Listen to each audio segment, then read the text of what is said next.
Good morning, Miami. Welcome to another podcast of Wonder Women. Today, I have the great pleasure of introducing you to Gloria Martinez. This is a very tough subject that we're going to be talking about, but a very important subject to let our community know how to protect our girls and our boys regarding human trafficking. So I'm going to get right to it because I don't think 30 minutes is enough for this conversation. Hi, Gloria. Welcome. Hi, thanks for having me. Oh, it's a pleasure.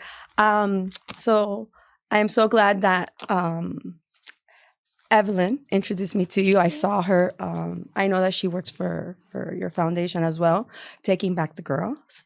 And I thought this was a great opportunity to be able to bring light to this conversation, right? Yeah. So I know you've written a book. You will help your community in many ways. You have two foundations, correct? I have, two programs. Yeah. Two programs in your foundation.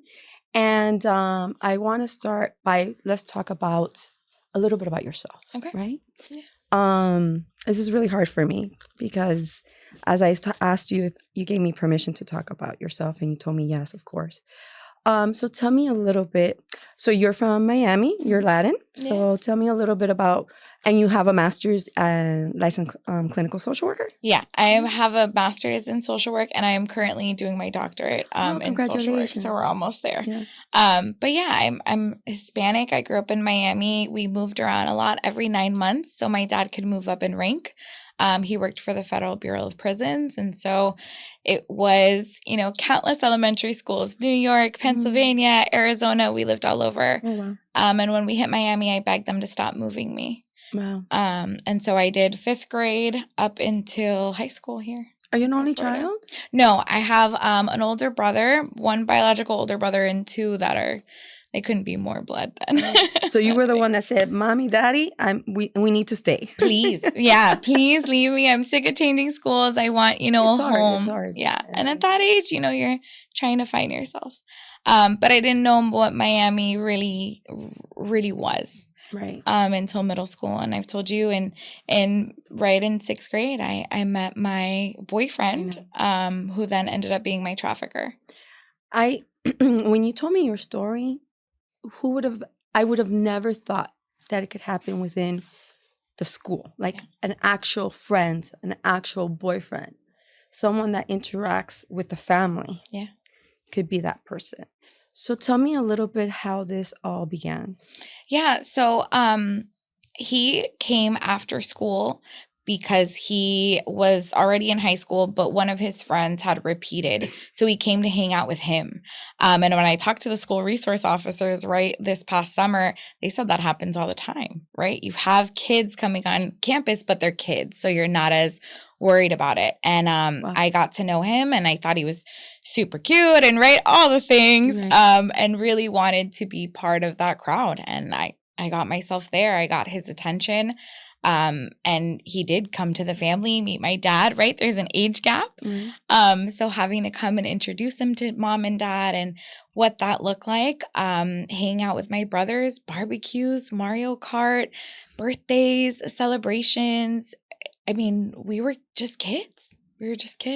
How long were you, when you introduced him to mom and dad, how long were you guys dating, or it was just immediately? I was pretty open with my parents. We were the house, right? So we were close to the school. So the kids, we always walked there for middle school. We had a trampoline, a pool, we had all the things. Mm-hmm. So that was the house that we all hung out at. And, it was very quick, him coming around, just like all my other guy friends.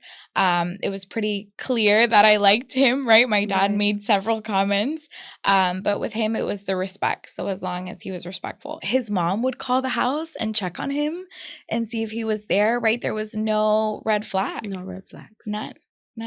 And that went on for 9 months, that grooming period, right? That period where he was getting to know me, showing me that he was so charming and gifted me with things. And which is one of the things that you talk a lot is about the gifting. Mm-hmm. And that is something that all girls want, right? Yeah. The gifts, the surprises. Yeah. Oh, that shows that he loves me. Yeah. And that's what he was doing. And then there was other intent with that. And we're so simple. It could be a chocolate bar. Absolutely. He remembered my favorite chocolate bar, right? Absolutely. Like he found a yellow sticker and my favorite color is yellow. Like it's the silliest thing when we're little because it's the thought of it. Right. And this is why I talk about the conversations, because had we done a more in-depth conversation, which Hispanics normally don't do. Right. We don't do that. Then maybe I would have seen that that's not necessarily love. I think some parents do have the conversations, but nowadays there's so many more conversations that we need to have. Yeah. Our lives have changed a lot as parents. We're living in a different type of society. We have social media. So I went to a recent meeting with Greater Kendall, and the sheriff was there, which I mentioned to you. Yeah. And she said, these were her exact words, which it took me by surprise. Criminals are becoming smarter. And I think that is something we as people don't think about. We think they're always going to make a mistake, or that they're, by the way they dress or they act, we're going to be able to point them out. But that is not the case. And that was not the case with you. Yeah, there's two things there. So first, white van, right? I say it all the time. I would rather see that white van coming because I know to move my children across the street, right? But I can't see the messages online. I can see the white van. So that's the difference for me, the main difference there. And with the kids, right? It's for me, there was no social media. It was grooming right in your face. Right. It was everything happened right then and there. And 9 months of that until it got, it switched up. And how did it switch up? I know specifics. I understand. I know you can't share all the specifics, but how did it start without you even realizing it? So, right. He was super charming and again, buying all the things and doing all the things for me and really honed in on loyalty. And I think back then the music all catered to ride or die and being loyal and, I don't know, it was just a different era. And so he really based on that. And then he played your dad is so successful. I may never be as successful as dad. So I need you to help me get to where we need to be. And this started as like being a lookout. This started as like, exchanging a package from one person to the other. It didn't start in what I, call appointments, right? Where he would drop me off and then, left me there to engage in what needed and then picked me up later. That was way after. Wow. I mean, it happens all the time, right? Yeah. You're just sitting there with your boyfriend and that is self-esteem issues immediately. Yeah. Low self-esteem issues. And he just was putting all that on you, basically. Yeah. Help me be the person. And then he uses your father as an example. Yeah. Who I know you love very much. And I know he's no longer with us. And I'm very sorry for that. Thanks. And he's part of a book as well. Yes. Trying to keep his legacy alive. Exactly. Amen to that. And we're going to talk a little bit about the book now. Yeah. So I know you talked to a lot of schools. You went to Lourdes, for example. And how does that conversation start? How do the girls react? Which I told you it happens to boys too. And I think that's something we need to really concentrate on too, on our boys as well. But every time I start the conversation with my girls, their faces, the knot in their stomach, can we just stop talking about it? I can't handle it. It's the word. And I think this is why this book comes up, right? Yeah. One of the reasons, right? Yeah. The conversation's hard. Even with my girls, they don't want to talk to stuff with me, which is like, come on, I do this for a living. But it's because we are the mom, we are the dad, we are the sister, right? Like we are in a position where they're like, no, not with you, right? Right. That's the scary part. Yeah. That's the scary part too. And so that's why I go to schools, right? I'm approved for middle schools and high schools. And at Lourdes, there was 900 girls. I will never get off that high. It was amazing for me. And you could hear a pin drop. I did Ferguson a couple months ago. And same thing. They were worried about how many kids, right? Because Ferguson is one of the biggest high schools in Miami, capacity wise. And same, you could hear a pin drop. I have their attention and I meet them where they're at, right? We talk about Diddy and, the things that they need to also connect to. And they have great questions. And I think with me, they're like, okay, she shared her story, right? She shared her trauma. Now I feel a little bit like, okay, maybe I can ask her a question. Maybe she would know. Or, and I've had so many boys last year, more than girls, tell me that it almost happened to them with a older girl, with a senior girl, with a college freshman, so it happens either way. And it's just a matter of talking. That's a good point that you're bringing up regarding the boys, right? Yeah. They always want that older girl. Yeah. And that is an issue. Yeah. Yeah. We see one side. Us, maybe we look at we don't frown upon that when it comes to the boys. We may frown upon more with the girls, but not with the boys. And that is a good point because it's so important that everything has an age and a time. Yeah. Right? Yeah. And then recently someone brought up our young people that need a little special attention, right? A little extra help, right? They may have some disabilities. They may have some struggles. They're even more vulnerable, because right? They have low self-esteem. Yes. And so we go back to the attention and validation seeking. And so it's a lot that we're having to do for our kids, right? We have to give them attention, validation, teach them love, do all the safety conversations and be there, show up for all the things. But man, if we don't, someone else is going to teach them and justify and validate for them. And that's scary. And what's scary is it could be a friend. Yes. That we think is a friend and it's not. Yeah. I recruited friends into it, not knowing, right? In Miami, you need a certain amount of girls and a certain amount of boy ratio to get into a club. Double dates. Hey, I'm bringing 3 guys. Can you bring 3 of your girlfriends? So there's so many situations where if you are not in a group of people that you can trust, get out, right? Like it's a dangerous situation to be in. That's crazy. It's reality. This is one of the topics I've been wanting to talk about for a while. My son, Miami-Dade College, he had a really great psychology teacher and a great commissioner.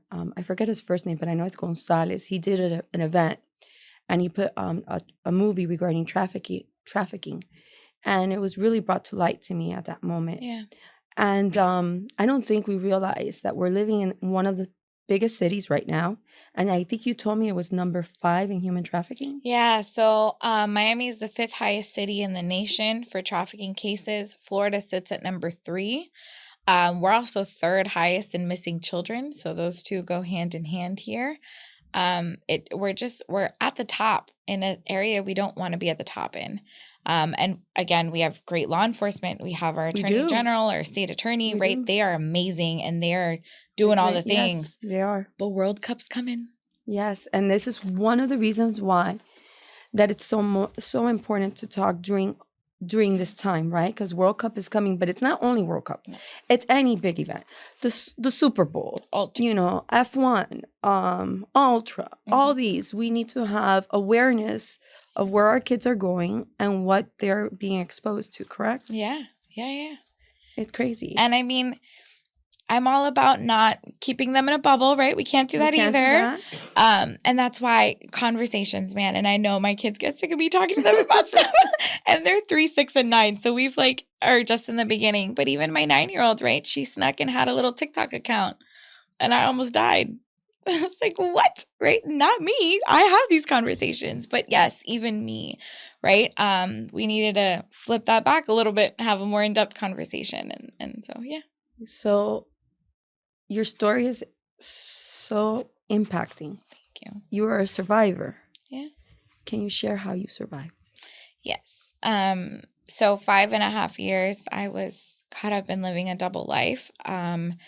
And I hadn't heard from him in a couple months. We had been fighting back and forth, and he was saying he was doing bigger things and he needed to wait. And then I got a call from one of my best friends that my boyfriend, trafficker, had been killed in a car. And from that point forward, everything kind of just went away. And so it wasn't until I got to college that a therapist, and I expressed myself to the therapist, that she was like, oh, you're a victim of trafficking. I was like, bah, no, that's not what I said. I've never been abroad. I didn't get kidnapped. What are you talking about? And she had to educate me. But if it wasn't for that, I don't see another way that I would have gotten out. I really don't. And I think it took you a while to understand. 3.5 years. Yeah.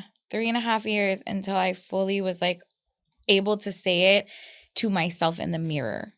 That's it. Which is the word that comes to mind is manipulation, right? Yeah. And I think that is one of the conversations parents don't have. Because we, as parents, sometimes we use manipulations to discipline our children, right? Yeah. So how can we distinguish the difference, right? Yeah, I think when you're having a conversation on your child that was sneaky or manipulated you or something like that, it's explaining. And again, the over-explainer here, but I always tell my children, if I cannot correct you, if I cannot tell you what you're doing wrong or what you can do better or how that's not going to work for you, who the hell else is going to do that, right? Who the heck is going to do that for you? I need to be able to guide you. I do it out of love, right? And I explain all of this because kids can also get like, oh, my mom's always telling me I'm doing something wrong, or my mom doesn't even like me and she doesn't even get me. And so the back end is needed. They don't sometimes realize that saying these things is love. Exactly. It's actually real love. Exactly. It's true love, right? Because you're trying to protect them from the world that could be so dangerous. And I think one of the other things that I saw in your Instagram is your daughter came up to you and goes, oh, these are all nice people. These are great people. And you had to have a serious conversation with her that, yes, they look like all nice, but that doesn't mean they are. Yes. She hid from me in a parking lot. And again, another moment where just, oh my God, biggest nightmare, right? She hid from me in a parking lot, and that was her conversation, her answer back to me when I like screamed her name, and right, and she jumped out and she was like, oh, but everyone here looks nice. They're all good people in the world, and you help talk about bad guys anyway, so we're all good. And I was like, no. There are bad people, and it sucks having to shatter that rose-colored glass for them because there are kids and we want to keep them in that happy joy part, right? Innocence as long as we can. But then what happens, God forbid, if there is a situation? How do we equip them if we don't talk about it, if we don't break that glass? What's a good age to start talking to a child regarding this? I started at 2. Wow. And I know that's a me thing, but it was just me and her, right? COVID era. So she was coming with me to a lot of places. And so my grandmothers talked to me at 2 too, and it created a big fear. And I think there's a fine line of fear not to lead in decision making, right? Mm-hmm. And empowering the child. Let's say no is a powerful word. Yes, and a full sentence. Right. So yes is a powerful word, but no is more of a powerful word. And I think that's one of the things that we don't talk enough about, how important the word no is. Yeah. And how powerful it is. And I always followed my gut, right? Like, I believe your gut never fails. And sometimes we don't listen to our gut because, like your daughter said, oh, this looks so beautiful. Mm-hmm. Everyone's so nice. Everybody's so nice. Smiling. But my gut is not making me feel comfortable. Why is that? And I think that's the moment that, you need to say to your child, if your gut is failing you, if that noise is coming into your ear, if you're hearing me and I'm not there, then the likelihood is it's time to say goodbye to that place and go somewhere else, or call mom and dad and pick me up. And as parents, we cannot be judgmental, right? Yeah. And with that's how I started, is telling her, do you feel that feeling in your stomach when she was scared? Do you feel that? What does that tell you? I don't know, but my stomach feels weird. What are you feeling? Are you scared? Are you angry? Right. And so having them identify that as well, so they know what the gut is. Right. But starting really young, it goes gradual, and it's not to scare them. You have to give them the tools with it, right? You have to say there are bad people in the world, and this is how you stay safe, right? It can't just be there's bad people, there are monsters coming to get you. No. And I did call them monsters when she was younger, and we've gradually changed our words. Right. And same thing with safe touch, right? I used to say her body until I got more correct. So the book, this is for parents. Yes. So explain a little bit about the book. Yes. So I'm so excited. This is my way to really reach elementary school age kids. I realize it's scary for me to talk to your elementary school age kids, so I would really encourage parents to do it. It talks about safe touch, safe secrets, and safe strangers. There's 2 blank safety lists inside so that parents can continue the conversation further. They can add to it. There's a letter to the parents all the way in the back. This is yeah, I mean, parenting's hard. We need a little encouragement. I've got 3 girls and like this that. is the safe checklist. Yes. It gives you Reagan's, and then it gives you another one, right? And it gives you 2 different scenarios. This is beautiful. The coloring, Thanks. I don't know how you call it. The art is beautiful. Yeah. The illustration is beautiful. And how do you? What are signs? Like, let's say you're a parent and you've done everything right? Yeah. And what are the signs? Looking back, what were the signs that you were giving that, were not seen? Again, more scary. So for me, when my mom was trying to connect the dots, when, I had told my parents what had happened, she kept going to the typical things, right? The change in how I dress. Like, of course, I wanted to dress a little differently. I was getting older. I had a boyfriend, right? Of course, I wanted a little bit more makeup or start makeup. Of course, my hair. Now I didn't like curly. I wanted to straighten it, right? New friends came along. It looks so much like typical teenage behavior. Some of the more clearer signs, right? I used to bring home stuff all the time. They didn't give me money to bring home some of the stuff that I brought home. Gifts. Now we're seeing kids with 2 cell phones, one hidden, one given by parents, right? Now back then we stayed up until 3 a.m., right? On AIM, on the messenger, right? Mm-hmm. Chatting back and forth. There was no turn the computer off. It's time to go to bed. So that unrestricted time online is scary. Right? Because we know bullying happens online. We know all of these things can occur. You're asleep and now your child's in. Which is at nighttime. Most of this time, you mentioned to me, it happens mostly at night. Yeah. Because they're in their feelings by themselves, right? They have no one to talk to. Let me find someone to talk to, right? It's again, validation, attention. Right. And teenagers, especially, we've got a roller coaster ride of emotions. Right. If no one's there to hear the cry, right, or something, how are we gonna help? I think one of the things also is asking questions regarding the relationship, right? Yeah. How is the relationship going? Where do you guys go? Who are you hanging around with, right? These are things that we need to ask, and even meet the other friends that they're hanging around with. Yeah. And how do you know that they care about you? What have they done to show you that you can trust them? Right? Like asking, even with my elementary school age kids, right? They're like, oh, I'm friends with Susie. Cool. How does Susie show you that she's your friend? Oh, well, she shares. That's cool. What else does she do? Right? Like, I want to know what you think friendship looks like. And having them spit it back to you kind of gives you, if you need, if there's a red flag in there that you need to rediscuss. Wow. So the book is beautiful. Thank you. And here's I don't know if I shared the safe. Yeah, that's ours. Safe touch, safe secret, safe stranger. How do you explain this to a kid? You were explaining it to me before before we started. Explain it to me. With safe touch, empowering them that is their body, right? That means a hug, a high five, right? Whatever the family itself feels like is safe. And I say that because, again, Hispanic, right? My daughter taught me that. She didn't want to do the kiss on the cheek. She wanted to wave. Oh my God, I would die. I wanted to. The floor, right? Swallow you whole. Listen, it took a while for me to get used to that. Now I just accept it and I just stand behind her. That's her thing, dude. With safe secrets, it has a expiration point, right? A surprise party, a surprise gift, a surprise outing, a, surprise coming out because I haven't seen you in forever. There's a date that's going to be done. That secret's done.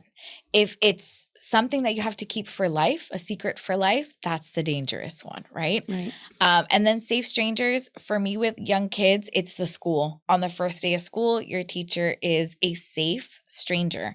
Why? Mommy knows her, daddy talked to her, right? The teachers know her, the principal knows her. You see other adults interacting with that adult that you trust, that lets you know that they're safe. And this is elementary. Yes. Because as they get older, it changes. We get more real. We get more real. Correct. So for each age group, there's a different type of list. Yeah, because with safe touch, now you're talking relationships, right? What kind of safe touch do you and your boyfriend, girlfriend do, right? Yes. What are you comfortable with? Those kinds of things. Yeah. Wow, it's a heavy conversation. It is. It really is. I never in my life ever thought this was going on. Ever. And I talked to my girls ever since I found out. And like I said, I haven't had a serious conversation with my son. But again, it's a touchy subject, right? Yes. But we need to be aware, right? Yeah. Awareness is power. Yes. Education is power. Yeah. It's knowledge, right? Yeah. And I think we need to emphasize that more. And I think fear is not an option, right? No. So we have to, really just talk to our kids and be fearless, right? It's just taboo for us. That's what it is. If as adults we can get over the taboo, then we got this. Because it's just that. It's our uncomfortness with like, how am I going to explain this? This is weird for me to say. Is it going to come out right? Right? Like, am I going to do the right thing? It's all of our inner taboo that we just have to push to the side. It's hard. It's hard. It's hard. And let me ask about you. Yeah, go ahead. How are you feeling today? I'm good. I love sharing my trauma, which I know that sounds silly and funny, but it is powerful for me to educate. And I know in my heart that I may not be able to stop trafficking ever, right? But I can give people the tools to equip themselves and their children. And that to me is life's mission, purpose. That's what God had in store for me from the beginning. I truly believe that is that. And so sharing and being present and having these conversations is all the warm and fuzzies for me to heal, as well as feel like, okay, I went through that for something. I didn't just live in victim. I got out of that. And now we're going to do something with that. You did not live in victim. Yeah. You did something about it. Yeah. I want to share your story about God. Yeah. And because I asked you, after all this, how can you trust love again? So this is a great. Okay. So yes, I after trafficking was really hard. I definitely wanted my control back. Correct. And so I got pregnant with my daughter. It was just me and her for a bit. And I told God, I was like, listen, we're not doing online dating, sir. We're not going to get roped up in the same thing again. I heard you the first time. I'm good. Like, thank you for blessing me with my daughter. He's going to have to knock on my door for this to happen. And he sure as heck did. My fiance was working for UPS at the time, and he knocked on my door for my business and my nonprofit. And he had a daughter of his own. So we each brought one and then had one together. And yeah, God definitely answered, very specific on that, I guess.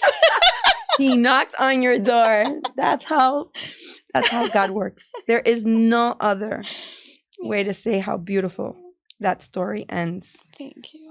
By knocking on your door. Yeah. And you are loved, and you're loved, and you love, and you're happy. Yeah. It's not easy being happy. No, and for him to support, he's supporting me sharing my trauma every day, and that's hard. And so he's definitely a godsend. There's no other way to say that for him. Well, congratulations. Thank you.